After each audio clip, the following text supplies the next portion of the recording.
Good morning, even good evening to some of you.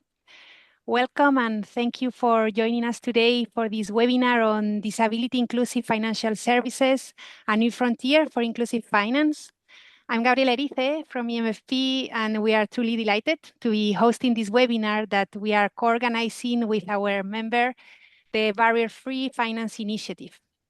With nearly 200 people registered, it's clear that this is a very timely topic, and it is very encouraging to see such a strong interest from so many people in the sector and beyond.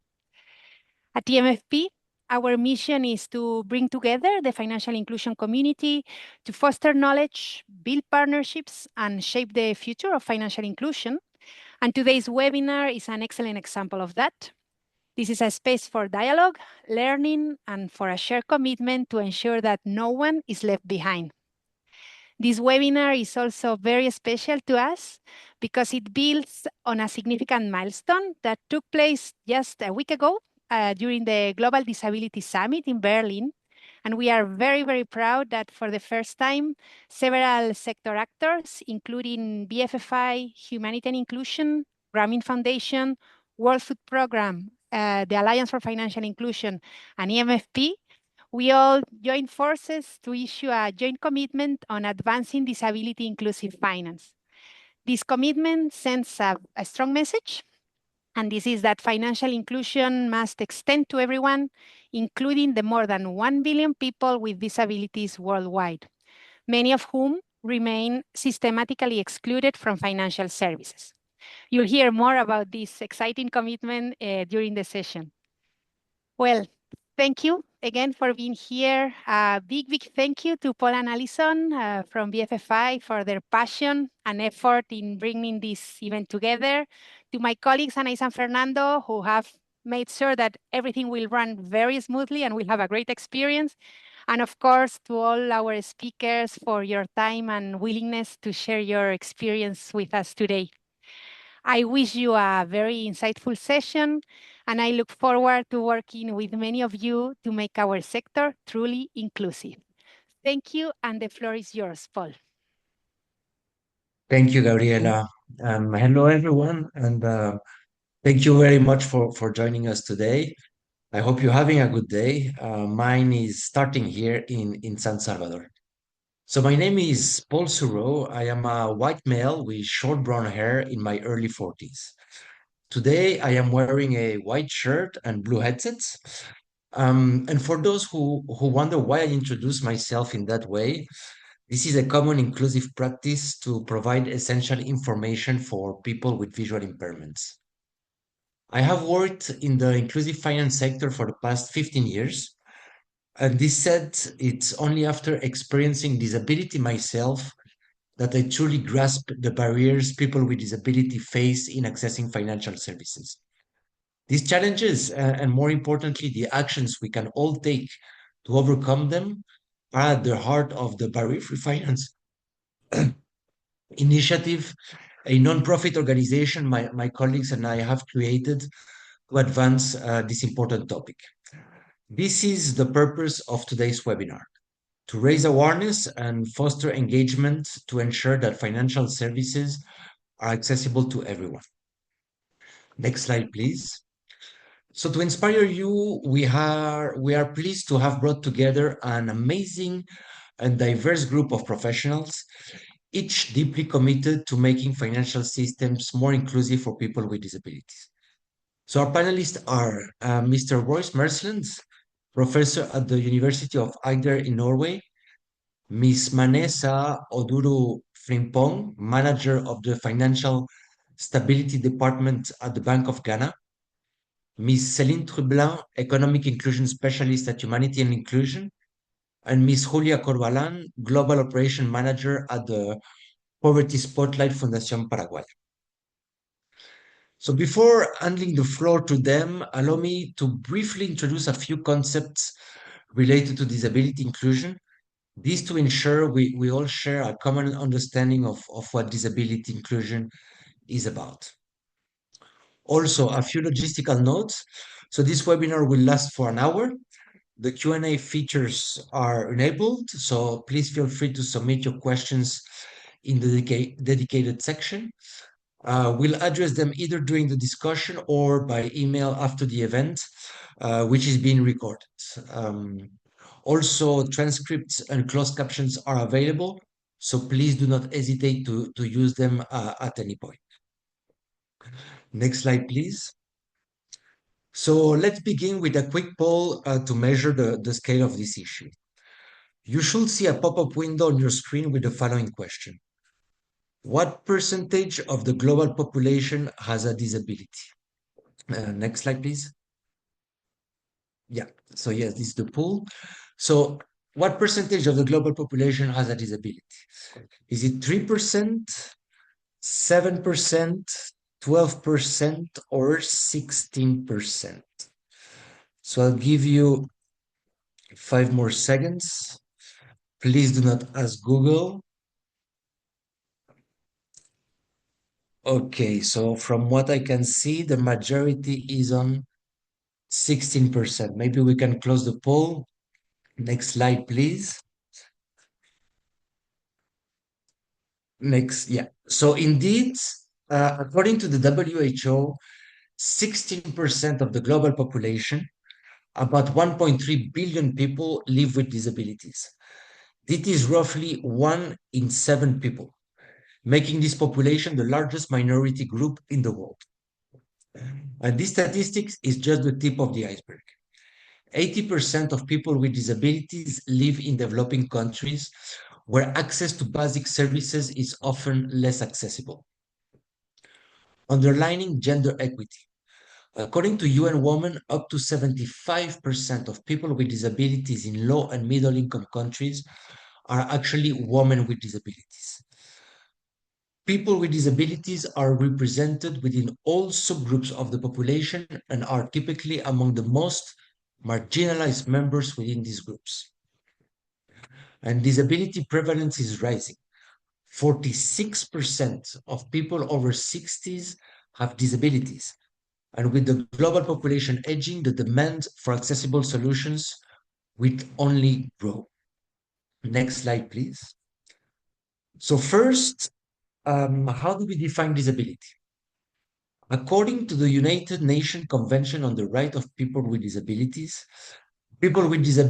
are defined as those who have long-term physical, mental, intellectual, or sensory impairments, which in interaction with various barriers may hinder their full and effective participation in society on an equal basis with others. This definition highlights 2 key components: the impairment itself, for example, a person using a wheelchair, and the barrier society places in their way, for example, steps at the bank. When these 2 elements intersect, they create the experience of disability. Next slide, please. So this definition is crucial to understand the approach we should take to address disability inclusion. Too often, we fall in the trap of the outdated medical model, which views disability as a defect that needs to be cured or fixed by medical professionals. This approach, unfortunately and commonly accepted and shared by the majority, is due to a lack of understanding about what disability really is. In contrast, the social model sees disability as an interaction between a person's impairment and the barrier society creates. It views impairments as a difference, much like gender or race. As the definition suggests, if we remove these barriers, exclusion will disappear. On one side, the person is the problem, which leads to discrimination and exclusion. He cannot work because he cannot go upstairs. On the other side, the problem lies in a society that is not planned for all forms of human diversity. He cannot work because the building doesn't have a lift or a ramp. Next slide, please. So to effectively engage in disability inclusion, there are 3 key principles to consider. Well, there are several key principles to consider. I highlight 3 of them. The first one, as Gabriela mentioned, the principle of leave no one behind, which is guiding principle of the 2030 Agenda for Sustainable Development. While there isn't a specific SDG solely dedicated to disability, the SDGs addresses disability as a cross-cutting issue, referencing to people with disability both directly or indirectly. And as Secretary General Antonio Guterres has stated, societies will never achieve the SDGs without the full participation of everyone, including people with disabilities. Next slide, please. Secondly, the principle of nothing about us without us underscores that policies, processes, programs, and products should never be created for any group without the full and direct participation of those who are directly affected by it. In short, solutions should be shaped consulting those with lived experiences. This is particularly true for people with disabilities whose needs are often misunderstood by the majority. Effective participation requires enablers such as accessibility features and information in accessible format, which are not always in place. Next slide, please. The third and final principle is the magic formula of disability inclusion: universal design. Universal design refers to the creation of products, environments, programs, and services that are usable by all people without the need of adaptation or special design. A great example of this is curb cuts, those small ramps on sidewalks. While essential for wheelchair users, they also benefit travelers with luggage, parents pushing strollers, cyclists, and delivery personnel with cars. So by adopting universal design strategies, financial institutions can enhance the customer experience for everyone, leading to greater customer satisfaction, improved social and economic performance, and ultimately a higher quality of financial services, which is a key indicator to measure financial inclusion. So to illustrate these points, we'd like to show you a brief video that follows the banking journey of Ola and Hamed, two Egyptians with disabilities. This video was produced by the Central Bank of Egypt and AFI, two institutions that are actively promoting disability inclusion through their programs and initiatives. So Fernando, please, if you can play the video.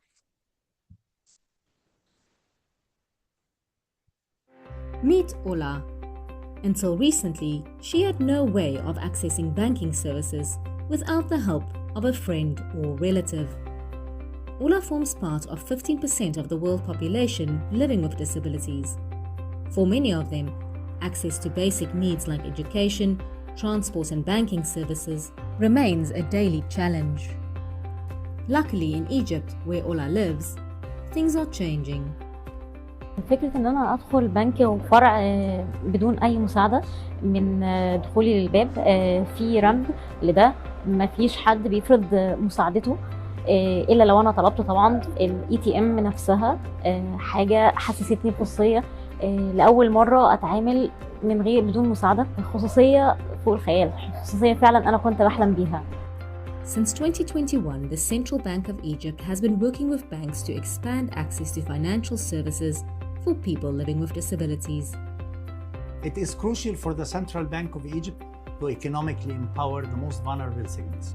Disabled people are of a significant importance that is certainly underserved and requires more intervention on the policy level to facilitate and ease their access to financial services and provide them with fair, quality and affordable products based on a customer-centric approach. Egyptian banks are directed by the central bank to upgrade their infrastructure and services to accommodate disabled customers. This includes providing wheelchair-friendly access, height-adjusted ATMs with built-in voice instruction, bank documentation in Braille, and staff trained in sign language. المنشورات اللي بطريقة برايل سهلت لي ان انا اقدر اطلع على الشروط والاحكام بدون مساعدة حد. كمان الاي تي ام هي بتبقى صوتيه، بقدر احط الفلوس بتاعتي او اعمل ايداع واسحب براحتي. Many Egyptian banks also offer preferential interest rates to people living with disabilities and have started accepting stamps and fingerprinting as alternatives to signature identification and authorization. By the end of the year 2022, we had equipped 15.2% of existing branches, 19.3% of the ATMs, and finally, trained 70% of the targeted branches staff. Egypt has proved that banking can be one less thing to worry about for Ola, Ahmed, and the many millions of people living with disabilities.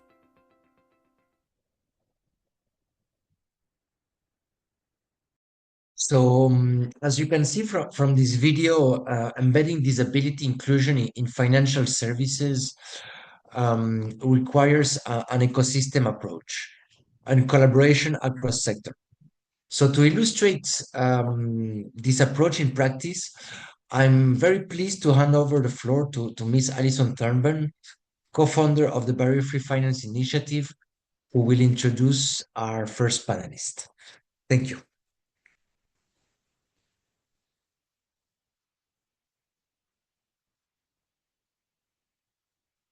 So thank you very much, Paul, and hello everyone. My name is Alison Thornburn. I'm a middle-aged European woman with short light brown hair, and today I'm wearing a blue jersey.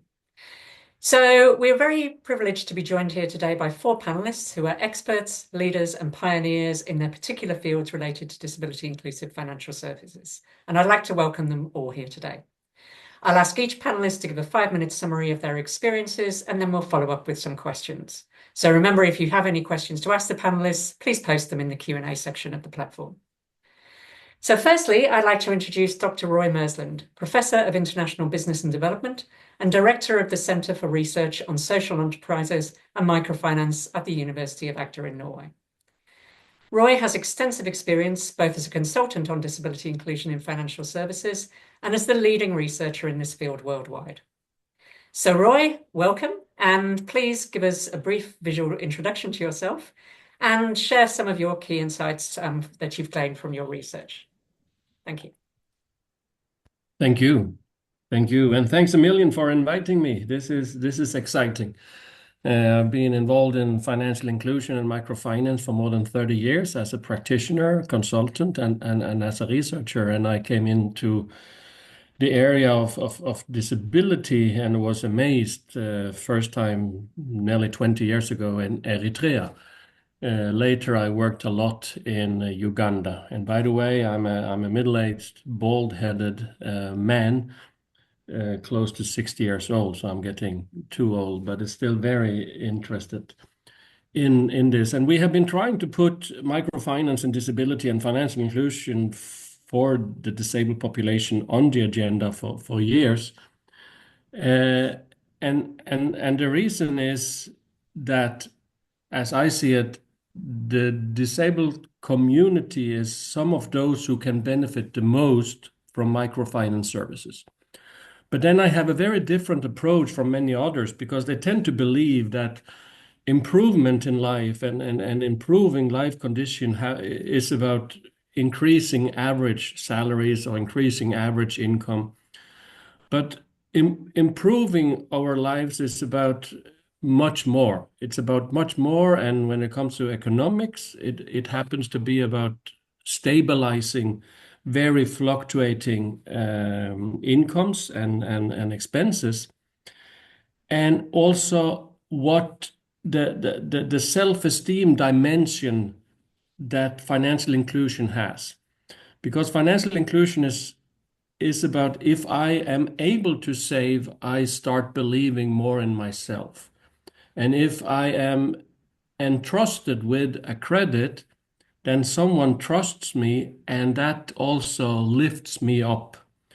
And we have seen a lot of this in our research, and especially we have seen it when we started to research financial groups like savings groups, grassroots groups, where people organize their own activities, financial activities. And especially for the disabled members of such groups, we see bigger gains. So we have done some research lately where we, for example, look at whether disabled members of savings groups, if they benefit more or less than non-disabled members.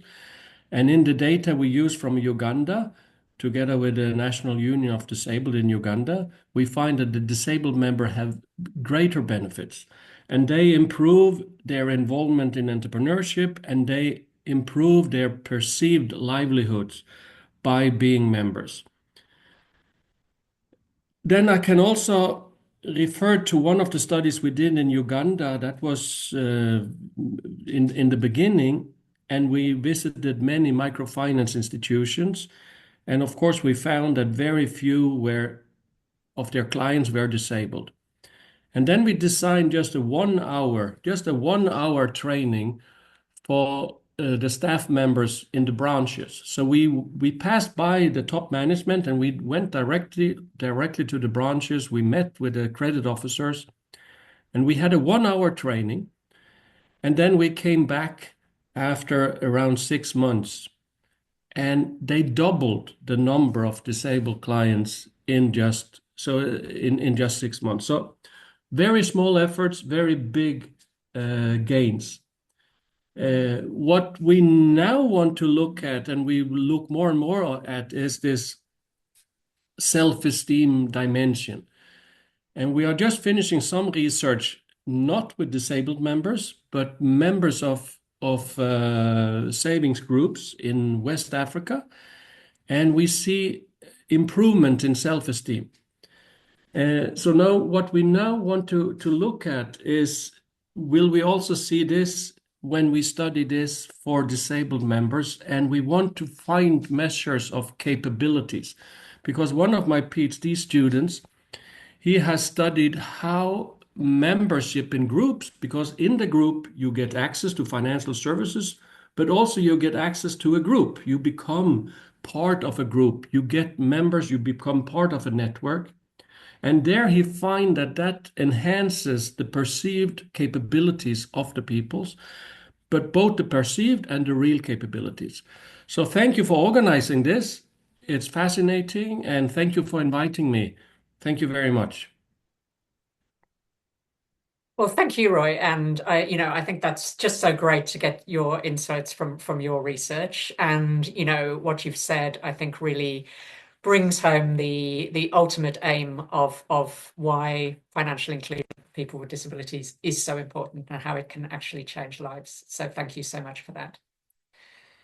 I'd now like to introduce our second panelist, Mamesa Odora-Frimpong, Manager of the Market Conduct Supervision Unit at the Bank of Ghana. So Mame is a seasoned lawyer with extensive experience in financial consumer protection. At Bank of Ghana, she's pioneered a number of groundbreaking regulations, including the recent Financial Inclusion for Persons with Disabilities Directive of 2025. So Mame, welcome, the floor is yours. Please give us your brief visual introduction and share your presentation with us.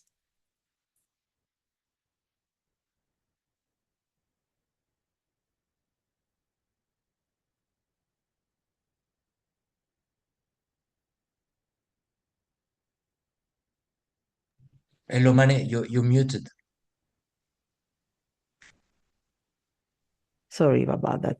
So I'll begin worries. again. Thank you very much. My name is Mamesa Odora-Frimpong from the Financial Stability Department of the Bank of Ghana. A visual introduction today. I have braided my hair in cornrow and held it in a bun.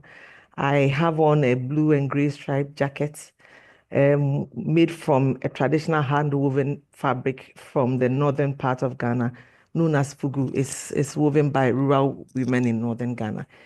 And so when it comes to financial inclusion, from the regulator point of view, Bank of Ghana has just initiated a directive that we want to use as a means of creating awareness and creating an enabling environment and creating a good regulatory framework for banks to be able to put in place to include the excluded sector of consumers when it comes to banking products and services.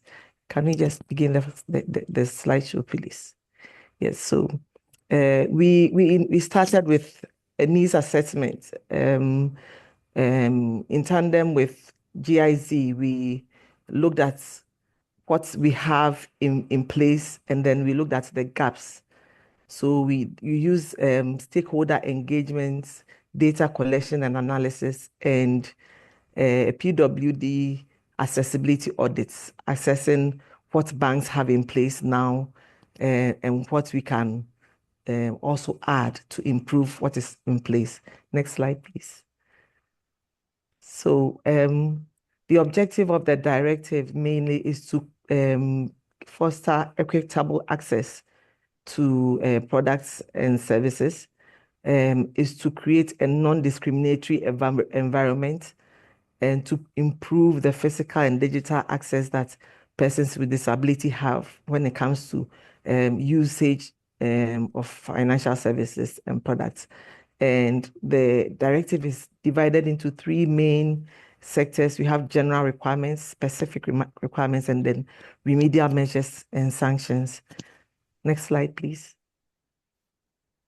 So Bank of Ghana's framework for inclusive banking focuses on physical accessibility, digital and technological accessibility, staff training for inclusive customer service, financial literacy and education, inclusive consumer recourse mechanisms, and then remedial measures and actions against non-compliance. Next slide, please. So to ensure that the framework is enforced, we use a system of monitoring and evaluation to ensure that this is enforced. So for the monitoring, we take returns on activities that have been implemented to ensure inclusivity, to promote sensitivity to the needs of persons with disability. We look at what has been done to promote digital and technological accessibility. We look at the staff training and sensitization initiatives. We look at financial literacy and education initiatives for persons with disability to equip them to use available products and services in a safe manner. And we also look at what has been put in place to ensure inclusive consumer recourse. Next slide, please. So in a nutshell, that is what we have in place, and we are just starting out, and we've put certain measures in place to ensure that we have a buy-in of all financial service providers regulated by the Bank of Ghana. Thank you.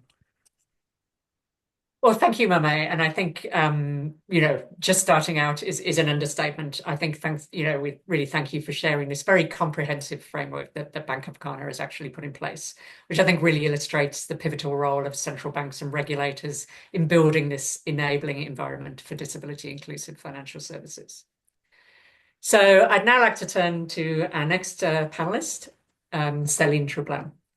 So Céline has about 25 years of experience in international development with a focus on work, entrepreneurship, skill development. In her current role as technical advisor for livelihoods and economic opportunities at Humanity and Inclusion, she supports the inclusion of people with disabilities in economic inclusion initiatives.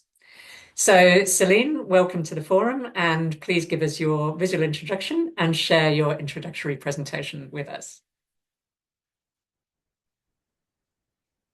Just to remind you, if you're on mute, Céline, just to unmute. I'm not on mute. Hi, everyone. We can hear you. I'm not on mute, but I don't see your screen changing, and I don't think did you plan to showcase my presentation? Because I just don't see the slide moving. Okay. Just a quick question then. Can everyone Paul, can you see Céline's introductory slide on the screen? Yeah, Yes. I can see her with the photo. Okay. So perfect. yeah. Okay. Thank you. It is Perfect. Sorry about that. Please carry on. Hi, everyone. It's really great to be with you. For a quick introduction, I'm a woman in my early 50s. I've got brown hair and I've got blue glasses. So now I would like to talk to you a little bit more about the experience of humanity and inclusion around disability inclusion mainstreaming. Next slide, please. Humanity and Inclusion is a worldwide organization intervening in about 60 countries in emergencies or development context. And we started our first economic inclusion project in 1992. Most of our interventions are based on what we call the twin track approach, looking at removing individual and environmental barriers people with disability may face by supporting individual with empowerment and transforming the ecosystem. When it comes to financial inclusion, HI intervenes in three main areas: promoting financial literacy, supporting village saving and loan associations, and collaborating with financial services to support them in developing inclusive practice. Next slide, please. To that end, we develop and refine the methodology over the years. It has been tested in various contexts like Asia, West Africa, and also with several kind of economic players like companies, TVET institutions, financial services. It relies on a set of activities like raising awareness, training, coaching, in order to bring sustainable change within an organization.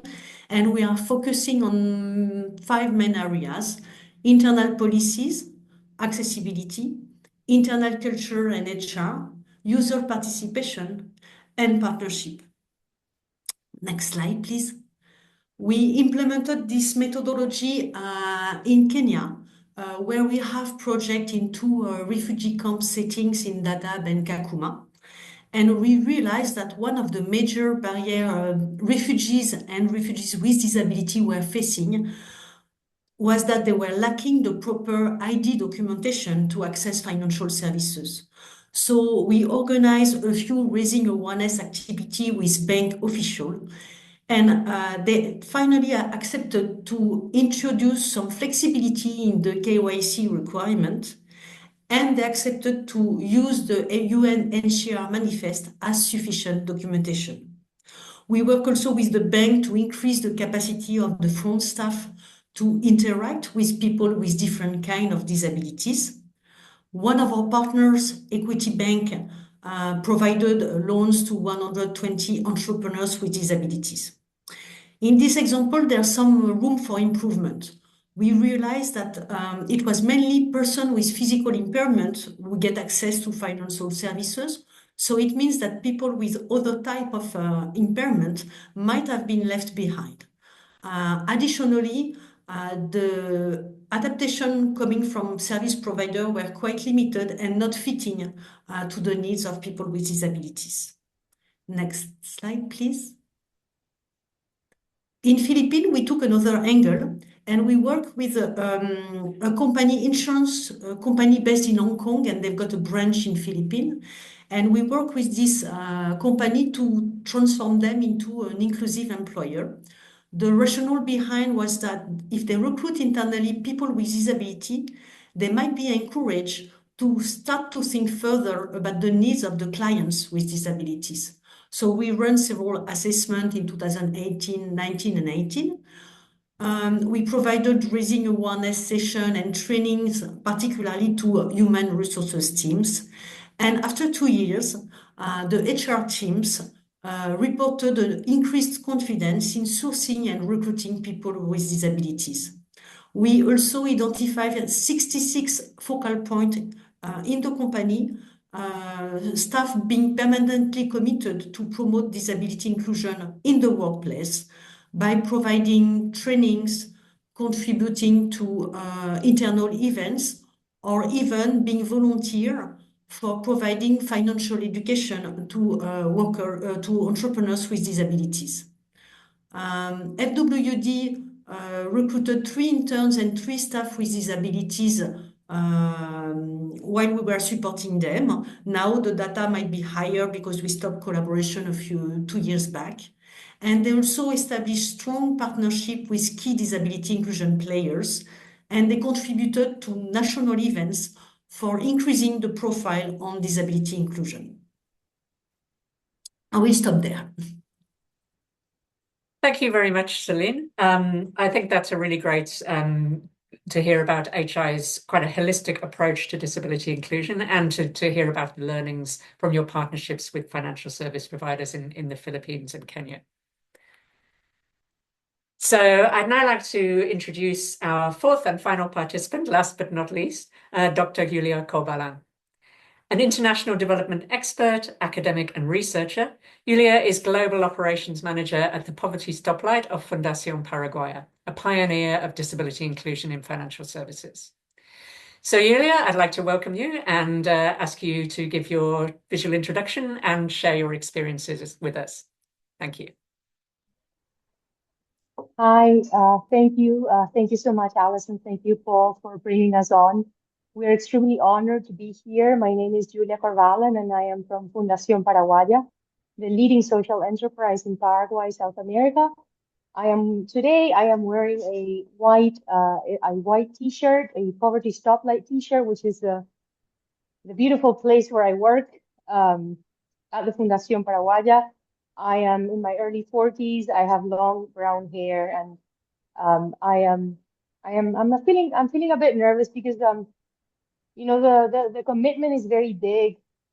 So it's very emotional work, the work that we do from civil society and from the third sector, the so-called third sector. And we would like to summarize our experience providing financial and non-financial services to people with disabilities, along 3 main points, 3 key learnings that we've had in this 40-year journey that the Fundación Paraguaya has had, in microfinance in Paraguay. And I think it's important to remember that when the Fundación Paraguaya was born in 1985, we were still in the middle of probably one of the longest dictatorships in South America. So microcredit was in fact considered a subversive idea. And, we did have at some point or another secret police attending our trainings. But our founder, who runs directly on optimism, who does not know the word no or impossible, he persevered, and he founded this crazy beautiful house that we like to call the Fundación Paraguaya. And along the way, we started doing work in microfinance. And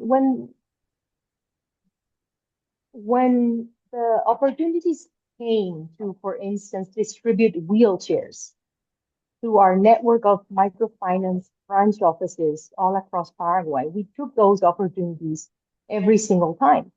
So more and more, then we found that we needed to, and we wanted to, if we could only find a way that we also wanted to work with people with disabilities directly, providing them with affordable microcredits that are rightly sized for them. So when we decided to give it a go, it was not easy. It is still not easy because, as I'm sure in many other places around the world, people with disabilities is still they're still stigmatized. Our very families are stigmatizing them. Yeah, it's hard for us. It's hard for them. It's hard for us. It's hard for everyone. And therefore, in places like Paraguay, you can still find many of our brothers and sisters with disabilities are kept hidden. Yeah, inside the houses, inside the communities. So it's very hard to reach them, actually. So the key learnings that we've had are, first of all, the first one is that it all starts with awareness, with trying extremely hard. You need to try extremely hard to keep an open mind, an open heart, yeah, And we need to keep reminding ourselves, everyone, the ones providing the credit, the ones getting the credit, the families, around people with disabilities. We need to remind everyone that we are all the same. They are just as human. They still get sick. They still have hopes. They still have dreams. Therefore, we need to make everyone aware, especially microfinance institutions trying to reach people with disabilities, that we need to pass on the message that we are willing to serve this segment. Yeah, we are willing and we are able. So that's the first learning that we had. And when we decided to go for this, we thought, okay, we cannot make this too complicated. We cannot wait until we get the grant from the World Bank to adjust all of our offices and all of our toilets, and because it would be wonderful if we could also get that grant. But sometimes it's a little bit hard, it's a little bit harder. So we thought, okay, the most important thing is that we go out into the community. We go out, we go look for them house by house if we have to. And we convince not only them to take on the credit, but the families that it's okay for them to take the credit, the microcredit or the microloan. So that was the first learning. The second learning, and it's always a beautiful, it's always beautiful when this happens. The second learning was that there are actually no special conditions required, to give microcredits to people with disabilities. Why? Because they are, just as woman, just as man, they are just as human. So there are no special conditions required. They deserve the same treatment, the same customer service, the same, they have the same dignity, and therefore there are no special conditions required to give microcredits to people with disabilities. And the third learning was that what we do need to do actually is that we do need to make our marketing materials and our promotional materials. We do need to adapt them. Why? Because, sometimes some of these clients are blind, right? Sometimes some of these clients don't have an arm or are missing a leg. Sometimes they have acquired disabilities. Sometimes they have all sorts of dyslexias. So we need to be able to reach them via WhatsApp. For instance, we work with them, we do a lot with WhatsApp in places like Paraguay, with flyers, with the right colors, with the right type of design, with audio messages, so that's, to get, to put across the basic and key literature on the microloans for people with disabilities, we do need to make some adjustments when it comes to the marketing and the promotional materials. So these have been our three main learnings, our three key learnings that we had doing this wonderful work. And at the moment, we are still dispersing around, we're still working every year with around 600 clients with disabilities in Paraguay. And this might sound like an extremely small number. Let me, reassure you, it takes a lot of work to reach even only 600, because people with disabilities are, again, some of them are kept at home still. But once you give them the loan, off they go, and the sky is the limit. And then the family gets on board, and then they get better and better, and they can grow their business. And so sometimes it's about doing that very, very basic work of treating them as a human being and saying, hey, I believe in you. You have this capacity. You can you can start your own micro business. I believe in you. Sometimes all it takes is that first, I believe in you. And then we can do many, many wonderful things. And that has been our experience in Paraguay. So thank you very much for having us. It is our deep honor to be here, and we're happy to connect with people and with organizations interested in doing this work. Thank you so much, Julia, and that very impassioned explanation and sharing those learnings with us. And I think it links nicely back to what Roy said, in terms of empowerment and self-esteem, and recognizing that people with disabilities just need that opportunity, but they can share in the benefits of financial inclusion. So thank you to all the panelists. And I'd now like to open the Q&A session with a question to Roy. So Roy, I'd like to ask you, because all of our panelists actually mentioned, collecting data, collecting information about the financial needs of people with disabilities and the barriers that they face. But as the leading researcher in your field, I'd like to just ask you, what are some of the knowledge gaps in this area? And what would you say are some of the priorities for further research? Well, what is difficult is to understand the market, because the difference between 16% and the number of disabled people that you kind of observe and that you can kind of count. And this is a mismatch in the understanding when you go to banks and MFIs to really understand. So sometimes I'm wondering whether we in the disability movement they pump up the number 16%, and it's correct, because when we pass our 60s and 70s, we do get disabilities, all of us. It's just a matter of time normally. But what is really the percentage that is the market? That is one. But what we also have found is that if you can kind of work from the bottom up, like we have done in Uganda, and I participated there with the National Union of Disabled in identifying, and there they have mobilized people into these groups.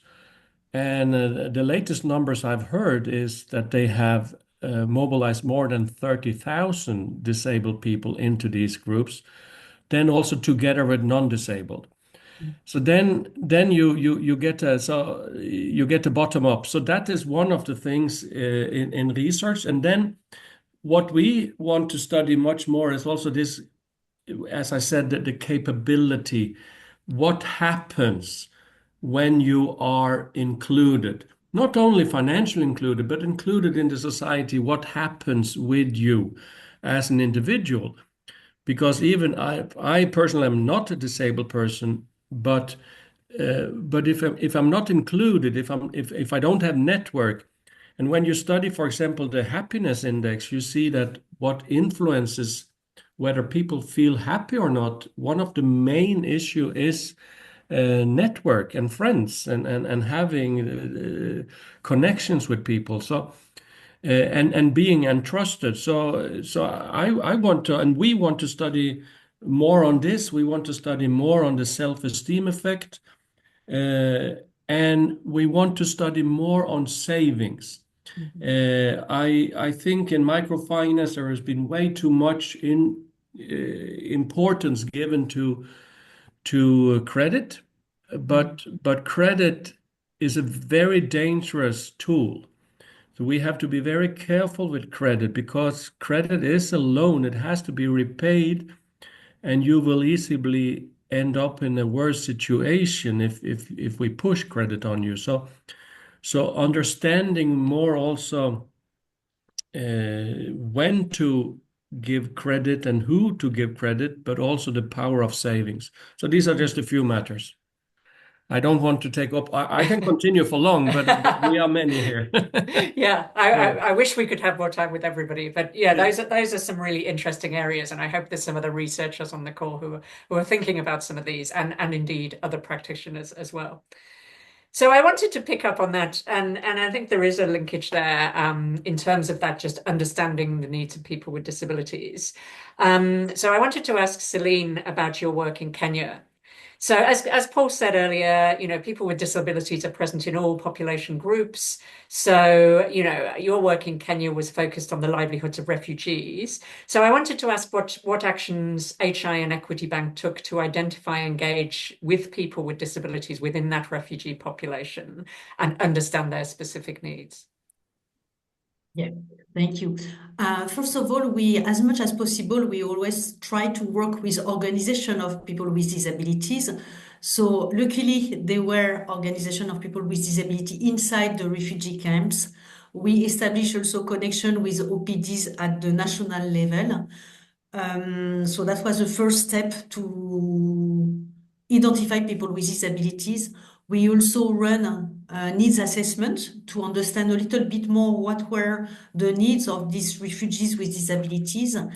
We did also focus group to better understand what were the barrier access of specific economic services, including financial services. That's in that way that we start to assess where were the bottleneck for them in developing their livelihoods. Great. Thank you, Celine. I think those are all really good points that other practitioners can think about as well in that way. And I noticed we have a couple of questions from the audience, so I'm going to chime in there with a question for Julia, which is a question: what do you think disability inclusive financial services providers should not do? From your learnings, is there anything you say that mistakes or lessons learned, or what people shouldn't do? Thank you so much for the question. First of all, it's a tricky question. What shouldn't they do? I think I think it all has to do with we shouldn't be too afraid, to design and to start operating, financial services for people with disabilities. Like I was saying before, we really weren't quite sure how we were going to do it ourselves. And when we started to cost out all of the, the adaptations to all of the toilets, for instance, in all of our network of offices in Paraguay, and, the ramps and all of these things that one should have, right? If you're going to be serving people with disabilities, for instance, it can get very expensive very fast. And so it's scary. So you realize that you don't maybe have the funding because obviously the Fundación Paraguaya, in our case, we are a social enterprise. We are not a bank. And therefore, any funding that we have is funding that we generate ourselves through our microfinance operation. And because we are constituted as an NGO, we need to reinvest 100% of those, of those funds back into our operations. And so, the budget is limited, and therefore, I think, I would encourage everyone to try to get started. And for us, the easiest way to get started, to just get it going and see how it feels and literally test it out, trial and error, is to go out into the communities, to go find, the potential clients that might be in need of a loan, to go knock on their doors, to go talk to the family, to go talk to them, to work out what type of micro enterprise they might be interested in, and to get started. Right. You can always start small and go from there. Great. Well, I think that's really great advice for financial services providers, that you don't have to start with a big investment, but just get started, do simple things and learn from there. So really great advice there. Now, Mame, I wanted to turn now to you, if I may, with a question about a topic we haven't covered much in this discussion, so I'd like to bring it out. So about digitization of financial services. So we know that's a very hot topic in financial inclusion, and Bank of Ghana's framework that you presented did include digital accessibility. So I wanted to just ask you, what strategies did you use to actually promote accessibility of digital financial services? Thank you, Alison. So with Bank of Ghana, we assessed the basic needs of financially excluded people and how, over the years, the channels that have been used to bring these people on board. And one of the things that has really promoted financial inclusion in Ghana as a developing country is mobile banking services, MoMo, that allows people to transact through their mobile phones. So we have, they're able to access payments, they are able to access products and services, different products and services, they are able to access credit through their mobile phones. If you look at Ghana, we have, out of our population from the recent census, 8% of our population are people living with disabilities. And out of that 8%, 60% of them are in the employable bracket. And when we engaged them, some are in academia as university lecturers, some are lawyers, some are SME owners, some are self-employed, some are students. So the needs are varied, and the channels that are very easy to use are the non-physical channels. So we've assessed what the mobile money companies have in place. Some of them even have alternative formats of engagement, audio channels and all that, but it is not it's not advertised enough. So what we intend to do is to engage them to advertise what they have in place. So so as to bring on board those who would like to use those channels. We also would want them to educate their consumers on how to use these channels safely. So that's how we intend to start. And then with the banks, we, from our directive, we've encouraged them, or we've directed them to have the alternative means of giving services and products. So those who have ATMs to consider how they can make it universally friendly to use. Those who have digital channels, how to develop websites that are accessible to hearing impaired people, to visual impaired people, and how to create these websites in formats that are user-friendly for all kinds of customers. So the main thing is to create an awareness and to encourage these service providers to educate staff on how to support customers with disabilities, and also advertise to persons with disabilities the channels that are available for them when it comes to usage, safe usage, and recourse mechanisms. That's how we intend to start. So the first step is to create an awareness, and it's in the process. We intend to bring them together and also even sell the fact that this segment of customer base is very attractive, because some of them are engaged in economic activities that are attractive for intermediation. So with one hand, we are telling them to consider them a vulnerable segment, and also with the other hand, we'll sell how potentially profitable such an interaction will be for the financial service providers. Great. I think that's, thanks for that very comprehensive answer. And I think, a really good point to make at the end there, that this is an attractive and overlooked segment, that there is economic activity there, and also the real importance of that awareness there. I think that's a really important point to bring out. So, Paul, do we have time for just one more question, or how are we doing? Yes, please ask a question to Céline, maybe. Yeah, I think there was just one more question in the Q&A about, just some question about whether people with disabilities should be receiving, a preferential lending conditions, such as reduced interest rates, or is that a good route to go, or is it more about access to the products that are there? So, Céline, I'll ask for your view on that. Yes, I can share the position that we have at HI regarding this matter. At HI, we are strongly against the fact of having preferential rates for people with disability.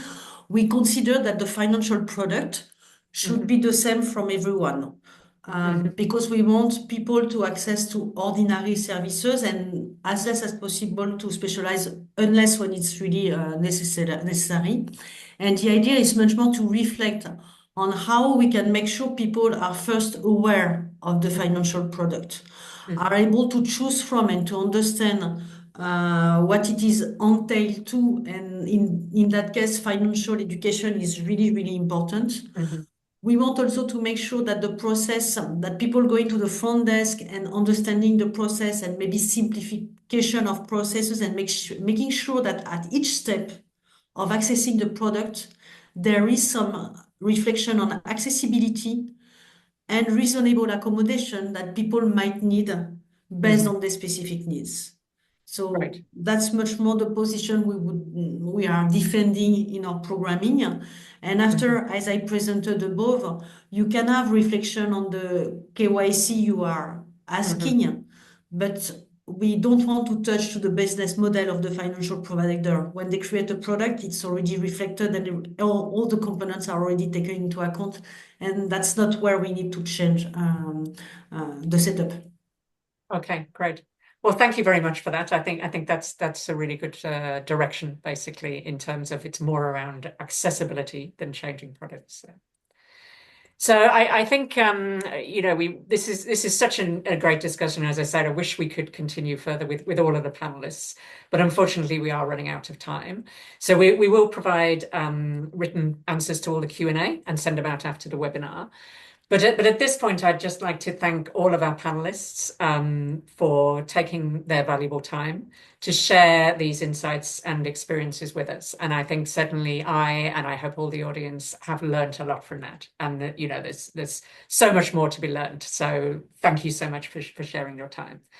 As I say, many learnings today. Just a few key takeaways I picked out are remembering that people with disabilities are part of every population group and do have the same economic needs and aspirations as others, that they don't necessarily need special products or conditions, but they do need to have, the awareness raising and the chance to participate economically, and they do need accessibility measures to access and use products and services from financial providers. They do face barriers that need to be addressed for them in terms of accessing that, and that in doing so, then consulting people with disabilities and organizations of people with disabilities is crucial to collect and understand the research, the information about their needs and challenges so that we can respond effectively to them.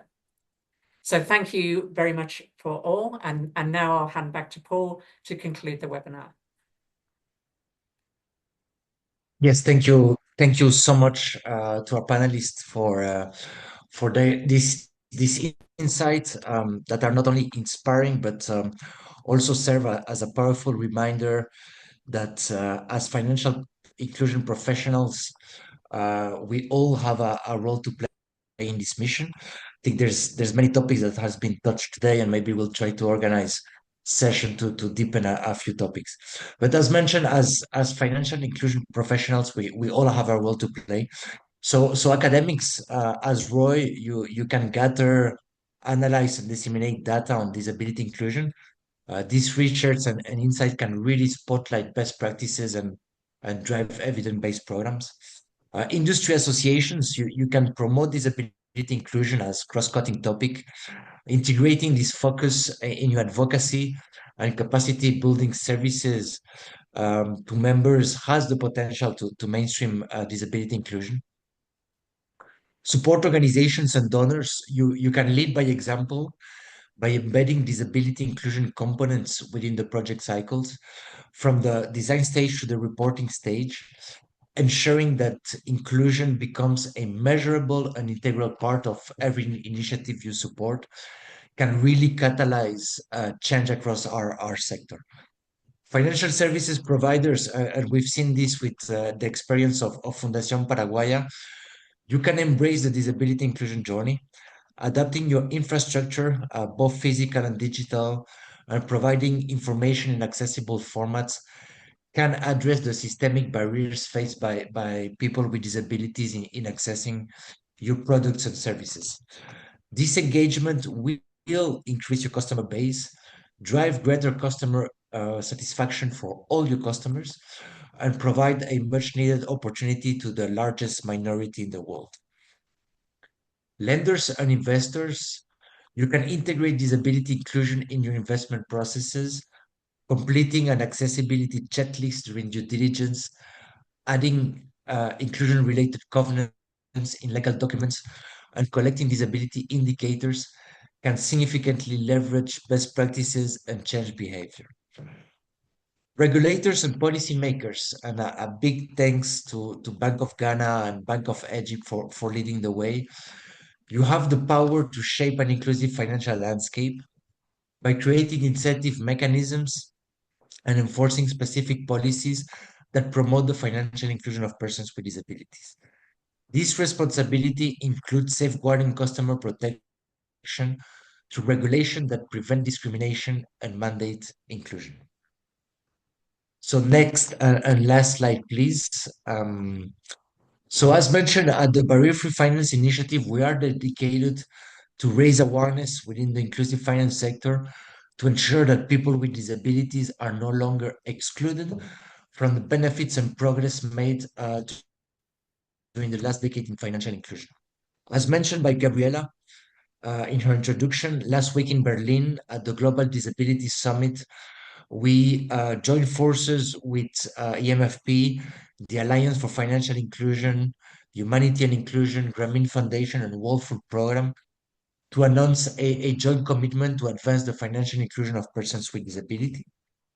So to bring this commitment to life, we are establishing a community of practice for individuals and organizations to share knowledge, drive advocacy, and foster collaboration. We all have a role to play in this mission. So I invite you to scan this QR code and to express your interest in joining our community. Together, we can ensure that financial services are truly accessible to all, including the 1.3 billion persons with disability worldwide. So thank you very much for your time today, and we hope to see you very soon. Thank you.